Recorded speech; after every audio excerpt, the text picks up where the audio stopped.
GM.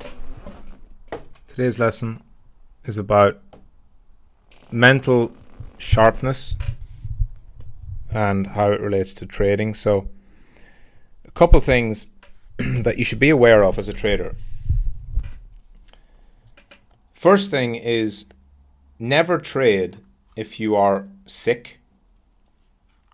Second thing is never trade if there is anything that negatively affects your mental capacity. So that can be stress, that could be like a hangover, that could be lack of sleep. And this is something that I only realized from, again, keeping a journal. That's why this is very important. I only realized after making mistakes over and over again. First, most notably, was when I would trade if I was hungover. And secondly would be if I would trade if I was sick. So if I had a flu or something.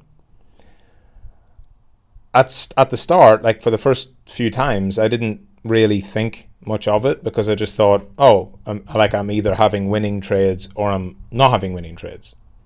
You know, you wouldn't like put a correlation together.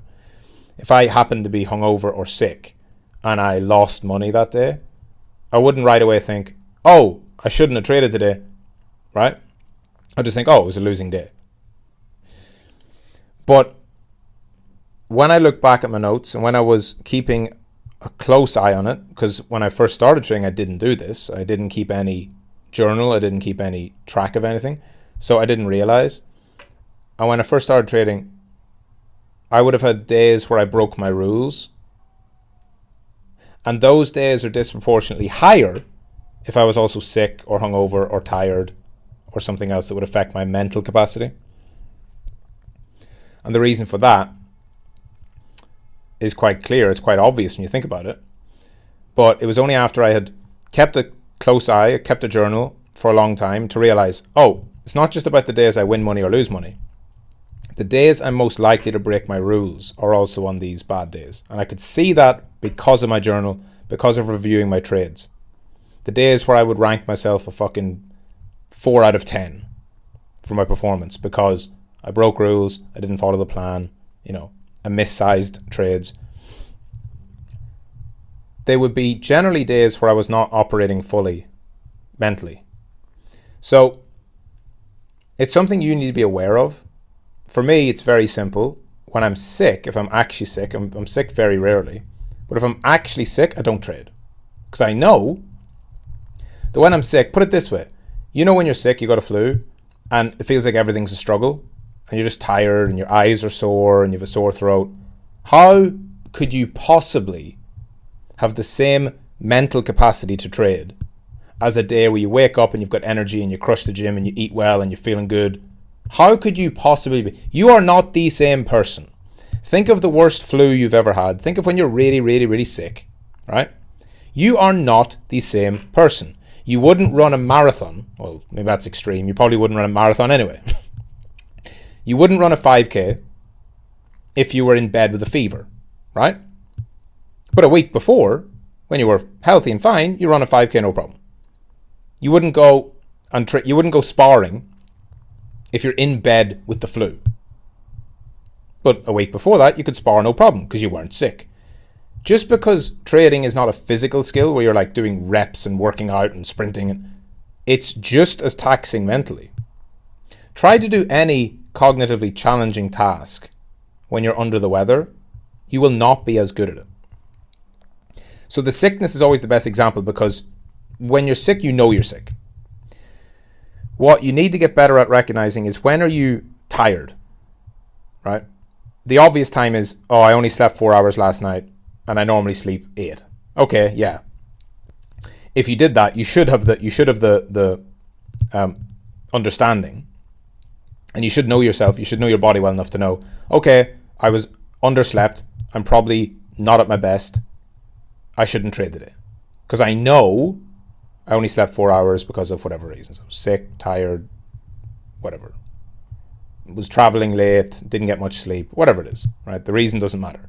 If you didn't sleep as much, don't trade. Hangovers, this is a big one. If you've been out drinking, you are not going to be at the same performance. Try playing a game of football. Try sparring again. Try going for a run. Try doing anything. Try going to the gym. You know when you go to the gym and you're hungover and you can't lift as much weight as you do when you're fully rested? Yeah, same thing. Just the same way your body is not physically performing as well because you're tired or sick or hungover or whatever, it's not going to be mentally as good. And the reason for this is not because you take trades on your system that lose. It's not about that. It's that on the days where you haven't slept well, it's the days where you're hungover, it's the days where you're sick. Those are the days where you're most likely to actually break your rules. Because the only way you break your rules is through poor decision making. And your decision making capacity is going to be at its lowest when you're compromised through lack of sleep, through sickness or whatever. And being hungover is a form of sickness, right? Your body treats it the same way. It's tired, it's fatigued, it's run down. It's the same thing. It's just self-inflicted instead of, getting a cold. This has been shown as well. It's more dangerous to drive. I think what is the exact stat? You could probably find this if you search. Road accidents and incidents on the road are higher, when somebody is overtired than, I believe, having like a certain number of drinks, right? So you're actually more of a risk on the road when you are tired than even if you were drunk. Not to an extreme extent, not if you had like fucking 10 drinks or whatever, but tiredness, like tired drivers cause more crashes than drunk drivers. Because a lot of people drive for a living. A lot of times because they drive for a living, they drive on very little sleep. And of course, you know how bad your reaction times become when you're tired, right? So you're at more risk. Same thing goes in trading. It's all about decision making. The thing that's going to make you take the wrong trade, the thing that's going to make you break your rules, the thing that's going to make you move your stop, the thing that's going to make you take too much size or chase a loss or double down or revenge trade. You're at far more risk of doing all those things if you are overtired or sick or otherwise compromised. So be aware of that. Don't throw away money. Don't set yourself back because of one of these external factors. So each day, as part of your morning routine, have a self-assessment. How did I sleep? Was I out last night drinking? Am I sick? Very simple. Most days, sick? Nope. Hungover? Nope. Slept well? Good. Boom. Go off. Trade. Do that self-check-in every morning. Also, this is not just for day traders. This is for every style of trading. Because guess what? To take a bad trade, you don't have to be a day trader. Do you know who loses the most money through losing a discipline in the markets? It's not day traders. It's all styles of traders. A swing trader who might take one trade a week can actually lose a lot of money in one day because they flip-flop and take a bunch of trades, and instead of taking one trade, they end up taking 4 or 5 because they keep trying to force themselves into a trade, even if it's for a swing trade. You can turn from a swing trader into a day trader by chasing. And it does not have to be just a day trader. If you are tired or hungover or sick, it's just as risky if you're a swing trader, position trader, day trader, scalper. It doesn't matter. Because the market doesn't know. The market doesn't care that you're normally a swing trader. All the market sees is, this guy's trying to click buttons a lot today and he's doing it wrong.